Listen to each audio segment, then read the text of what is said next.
Semangat pagi Pak Dono dan teman-teman semuanya. Di sini saya ingin mempresentasikan materi yang berjudul Reward Strategi dari Armstrong's Handbook. Adapun keyword yang pertama itu adalah reward, yang kedua reward strategi, yang ketiga importance of reward strategi, yang keempat characteristic of reward strategi, yang kelima reward components, dan yang terakhir itu adalah reward strategy model. Reward adalah sebuah bentuk atau semua bentuk penghargaan dan manfaat yang diberikan kepada karyawan oleh perusahaan sebagai imbalan atas kerja keras dan kontribusi karyawan tersebut. Ketika perusahaan berubah arah atau strategi perusahaan berubah, reward juga perlu disesuaikan agar tetap relevan. Ini bisa berarti menyesuaikan kompensasi atau mungkin menawarkan lebih banyak kesempatan pengembangan karir. Penting bagi pemimpinan untuk memahami hubungan antara semua elemen reward ini agar bisa memberikan imbalan yang efektif dan memastikan bahwa semua elemen bekerja sama dengan baik. Reward strategi ini juga ialah rencana jangka panjang organisasi untuk menangani masalah-masalah imbalan yang penting dan menetapkan kebijakan, praktik, dan proses imbalan yang mendukung pencapaian tujuan bisnis dan memenuhi kebutuhan para pemangku kepentingan. Ini dimulai dengan memeriksa praktik imbalan saat ini dan kemudian merancang apa yang seharusnya dilakukan. Dengan reward strategi ini juga, organisasi menetapkan tujuan dan arahannya yang menghubungkan kebutuhan bisnis dan karyawan dengan kebijakan dan praktik imbalan. Ini adalah kerangka kerja untuk membuat kebijakan dan prosedur imbalan yang memastikan bahwa karyawan dihargai dan karyawan merasa dibutuhkan di dalam suatu organisasi tersebut.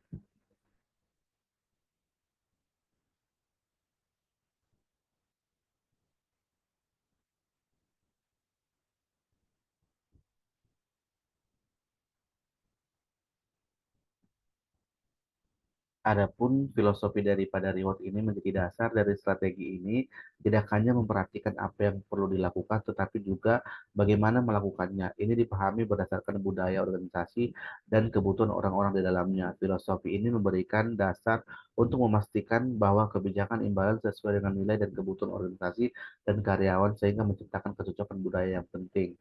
Kenapa reward strategi itu penting? Alasan yang pertama itu sebagai arah untuk kita mengetahui bagaimana cara yang ada pada saat ini apakah sudah digunakan dengan baik di dalam suatu perusahaan atau bahan evaluasi untuk meningkatkan pemberian reward kepada karyawan tersebut. Nah, biasanya biaya gaji di banyak organisasi adalah yang paling besar, bisa mencapai 60% atau lebih dari itu di dalam organisasi yang membutuhkan tenaga kerja. Jadi jelas penting untuk memikirkan cara yang terbaik mengelola dan menginvestasikan untuk jangka panjang. Imbalan dalam arti luasnya juga berhubungan positif dengan kinerja. Jadi kita harus mempertimbangkan bagaimana cara memperkuat kaitan ini. Karena kita tahu sendiri reward strategi ini atau pemberian reward kepada karyawan ini merupakan salah satu faktor yang paling penting untuk memberikan kenyamanan kenyamanan untuk karyawan sehingga dapat menciptakan kinerja yang jauh lebih baik. Karakteristik dari reward strategi ini juga, menurut dari Armstrong dan Murlis, menyoroti bahwa reward strategi akan ditandai oleh keragaman dan dipengaruhi oleh warisan masa lalu dan maupun realita masa sekarang atau masa depan. Semua reward strategi berbeda-beda, sama seperti semua organisasi berbeda-beda juga. Tentu saja aspek-aspek imbalan yang serupa akan dibahas di dalam strategi berbeda-beda dari organisasi yang berbeda juga, tetapi akan diperlukan atau diperlakukan secara berbeda sesuai dengan variasi antara organisasi dalam konteks strategi dan budaya mereka. Pembuatan reward strategi ini mungkin juga harus dilakukan, tetapi mereka juga harus mempertimbangkan pendapat dari manajemen puncak dan siap untuk meyakinkan manajemen puncak bahwa saja tindakan yang dilakukan itu adalah benar. Chief Eksekutif dan Direktur Keuangan yang bertanggung jawab untuk memastikan bahwa investasi dalam imbalan akan menguntungkan harus mempertimbangkan secara khusus pertimbangan keuangan. Ide tentang keluasan finansial sangat kuat dalam pikiran mereka. Selain itu juga mereka harus meyakinkan karyawan dan keperwakilan mereka bahwasannya reward strategi ini akan memenuhi kebutuhan mereka dan perusahaan. Ini adalah reward components. Yang pertama itu ialah culture, yang kedua itulah work environment, yang ketiga itu karir, yang keempat benefit, dan yang kelima itu kompensasi atau compensation. Nah, komponen reward ini ada baiknya di dalam pemberian perusahaan kepada karyawan itu harus terpenuhi dan jelas, di mana ini tuh sangat mempengaruhi daripada kinerja seorang karyawan di dalam suatu perusahaan. Apabila seorang karyawan tidak merasa terpenuhi atas reward yang dia terima, akan memberikan dampak yang kurang baik untuk perusahaan karena karyawan merasa tidak dihargai, dan karyawan juga bisa menciptakan atau menjadikan kualitas dalam kinerjanya menurun seperti itu. Nah, untuk yang analisis kesenjangan reward strategi ini tuh menurut saya ada 1 sampai 20. Namun yang untuk yang pertama itu pendekatan imbalan total yang mengutamakan pentingnya imbalan finansial dan finansial, dan yang terakhir itu ialah langkah-langkah yang diambil untuk mengevaluasi keefektifan proses manajemen imbalan dan memastikan bahwasannya eh, mencerminkan atau strategi yang diberikan itu mencerminkan atas perubahan kebutuhan oleh karyawan tersebut. Nah, yang selanjutnya itulah bentuk-bentuk reward strategi. Bentuk yang pertama itu ialah broad brush reward strategi. Ini adalah strategi yang memberikan reward sesuai dengan standar manajemen. Salah satu pilihan untuk pendekatan ini adalah mengikuti kebijakan total reward. Tujuan utama dari pendekatan ini juga adalah untuk mencapai keseimbangan yang tepat antara imbalan finansial dan non-finansial. Selain itu juga sebagai bagian dari strategi ini, mungkin ada cara lain untuk membangun hubungan kerja dan lingkungan kerja yang lebih baik yang akan meningkatkan keterlibatan karyawan dan memberikan mereka lebih banyak kesempatan untuk dihargai dan dihargai atas apa yang mereka lakukan. Nah, yang kedua itu adalah specific rewards initiative. Program ini merupakan tindakan konkret yang diambil untuk menerapkan reward strategi. Pilihan inisiatif reward spesifik akan memberikan prioritas yang diberikan padanya dan didasarkan pada analisis kondisi saat ini organisasi dan penilaian kebutuhan bisnis dan karyawan. Nah, ini adalah tahapan atau model pengembangan reward strategi. Yang pertama sekali itu dimulai dengan tahap diagnosis, adalah fase awal dalam pengembangan reward strategi. Pada tahap ini tujuan imbalan disepakati oleh pihak terkait seperti manajemen senior dan tim HR. Selanjutnya, kebijakan dan praktik imbalan yang sudah ada dievaluasi untuk melihat sejauh mana mereka mencapai tujuan tersebut. Berbagai opsi untuk perbaikan dievaluasi dan kesepakatan dibuat mengenai perubahan apa yang perlu dilakukan untuk meningkatkan efektivitas reward strategi tersebut. Yang kedua itu ialah tahap design. Di sini itu ialah proses pengembangan reward strategi. Pada tahap ini perbaikan dan perubahan yang telah diidentifikasi dalam tahap diagnosis dipetakan secara lebih rinci. Ini termasuk merancang rincian operasional dari perubahan tersebut dan melakukan uji coba atau pilot testing jika diperlukan untuk memastikan efektivitasnya sebelum implementasinya dipenuhi. Dan yang ketiga itu ialah tahap pengujian akhir dan persiapan dilakukan. Pada tahap ini, semua perubahan yang telah dirancang akan diuji kembali untuk memastikan bahwa mereka siap untuk diimplementasikan. Ini mencakup peninjauan terakhir terhadap desain dan persiapan sumber daya yang diperlukan untuk implementasi yang sukses. Dan tahap yang terakhir itu ialah tahap implementasi. Ketika perubahan dan perbaikan yang direncanakan diimplementasikan secara penuh dalam organisasi, setelah implementasi ini, proses ini diikuti oleh tinjauan berkelanjutan dan modifikasi, di mana reward strategi akan dievaluasi secara berkala untuk memastikan bahwa mereka tetap relevan dan efektif sesuai dengan kebutuhan organisasi dan perubahan lingkungan eksternal. Jika diperlukan, strategi tersebut akan dimodifikasi untuk meningkatkan kinerjanya sesuai dengan umpan balik dan evaluasi yang diterima. Ini adalah contoh jurnal yang terkait dengan reward strategi, di mana saya ambil dari jurnal Felix Prancis yang berjudul Reward System as a Strategy to Enhance Employees Performance in an Organization. Nah, ini pun saya membuat sebuah ringkasan atas dari jurnal yang setelah saya baca.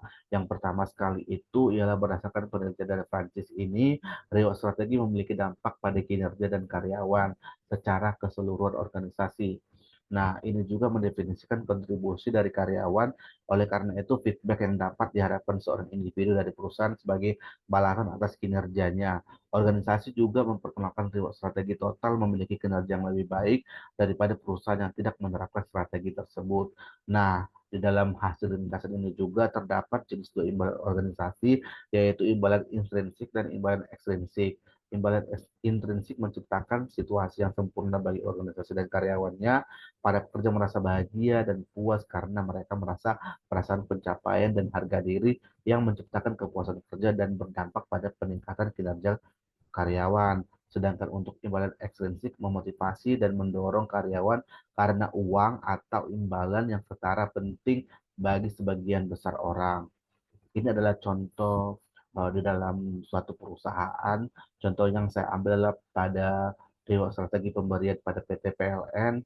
Nah, PLN ini juga sudah memberikan inisiatif yang dirancang untuk menciptakan lingkungan kerja yang mendukung dan mendorong kinerja yang optimal dan meningkatkan kesejahteraan karyawan tersebut. Adapun reward strategi yang terdapat di dalam perusahaan PT PLN itu sendiri, yang pertama itu optimalisasi sistem kompensasi dan penghargaan, yang kedua program keseimbangan hidup, yang ketiga itu kebijakan hybrid working.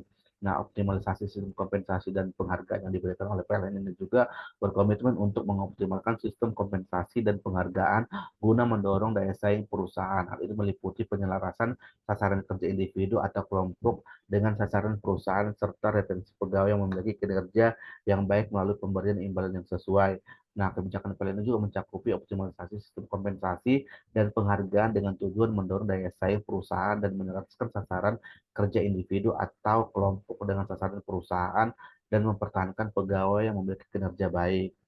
Nah, yang kedua itu program keseimbangan hidup. PLN juga menciptakan program keseimbangan hidup untuk meningkatkan kesejahteraan spiritual, fisik, dan mental pegawai. Ini termasuk kegiatan yang mendukung keseimbangan antara kehidupan pekerjaan dan kehidupan di luar pekerjaan, seperti pengembangan minat dan bakat, serta meningkatkan transparansi dan pertanggungjawaban penggunaan anggaran. Nah, keseimbangan atau kebijakan yang diterapkan dari PLN juga adalah kebijakan hybrid working. PLN merespon pandemi COVID-19 dengan mengimplementasikan kebijakan hybrid working yang memungkinkan pegawai untuk bekerja baik dari kantor maupun dari rumah. Kebijakan ini bertujuan untuk memelihara kesejahteraan pegawai, meningkatkan keterikatan kerja, dan meningkatkan produktivitasnya.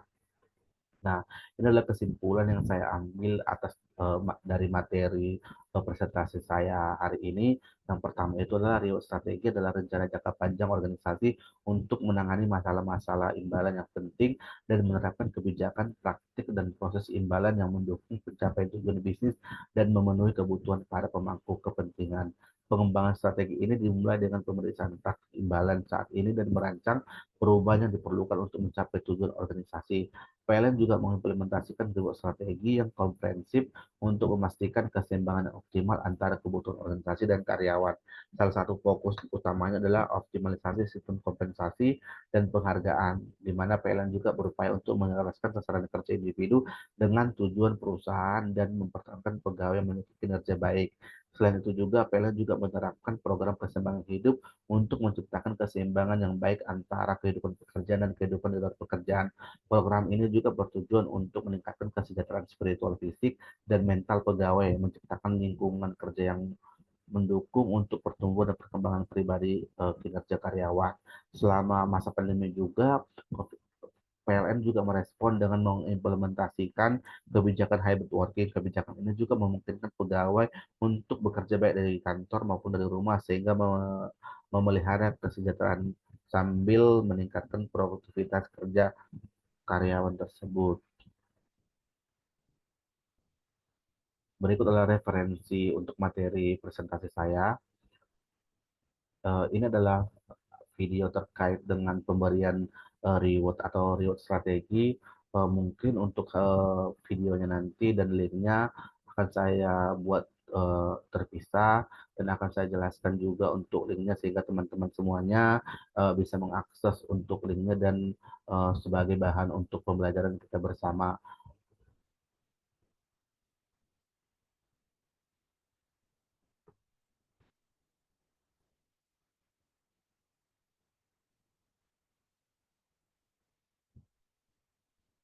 Demikianlah hasil presentasi saya hari ini.